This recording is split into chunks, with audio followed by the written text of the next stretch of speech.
All right, my name is Tom Player, and I have been an artist all my life, but I was a lawyer for about 40 years. And then I went to Florence Academy in Florence, Italy, and studied for 2 summers.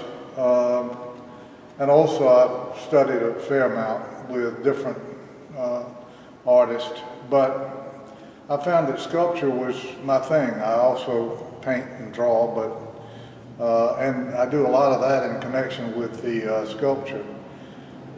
But sculpture is wonderful. I've done it now full-time for 10 years, and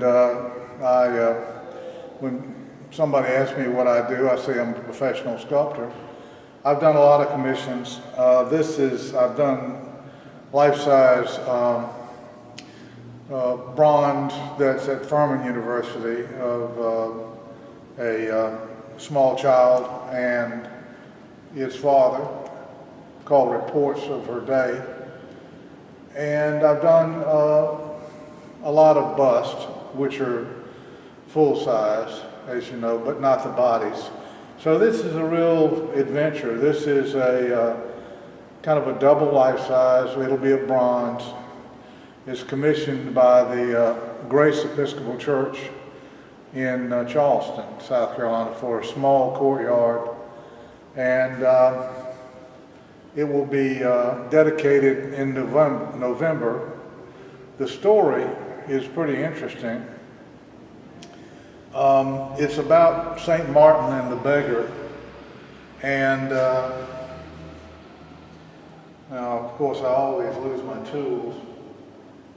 Anyway, so St. Martin was a young, and this is back here is St. Martin, of course, and St. Martin was a young cavalry soldier in the Roman army in about 300 AD in France, and he befriended a beggar who was in threadbare attire, and he gave the beggar half his Roman cavalry cloak, and he cut it in half with a sword. And that night there was a vision of Jesus that came to St. Martin and said, "As you have helped the beggar, you've helped me." And he had the cloak, half the cloak on. And that became a story that was throughout France. They had relics and so forth. And so it's a story which in the United States, a lot of churches are St. Martin in the Fields and so forth. So it's a great story. And these bronzes will intertwine when I'm through. In other words, they will be basically welded together and dropped into the courtyard. So that's kind of the story. Okay, well, we've looked at the beggar, and the pose of the beggar is that the beggar is pulling up on his crutch, and he is receiving this robe, which has been cut in half. So if you can imagine, the beggar will be here with his hands here, and he'll be actually pulling up on the crutch. So I hope the dynamics work. This is St. Martin, and I posed him. He is a fairly stern guy. He's a cavalry soldier. This is the sign of the cavalry and the Roman army, actually. And then he's got his helmet under his shoulder, and he is cutting the cloak. There are a lot of decisions you make in sculpture. For example, what sort of sandals, whether to go high with the sandals or low, and I wanted the minimum on.